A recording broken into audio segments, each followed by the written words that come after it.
the Union Pacific Railroad vertical lift bridge crosses the Red River in Alexandria, Louisiana. Now, you got the truss fixed span on the left-hand side.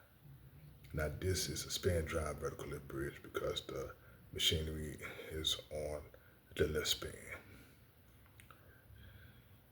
And then you got the sheaves, and you got the counterweights and everything, right? So,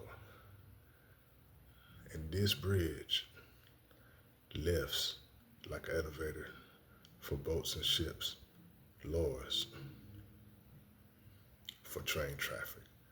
And it was used formerly by the Missouri Pacific Railroad. And so, this bridge is still in use. So it's located in Alexandria, Louisiana, and it's a single track vertical lift bridge, right? So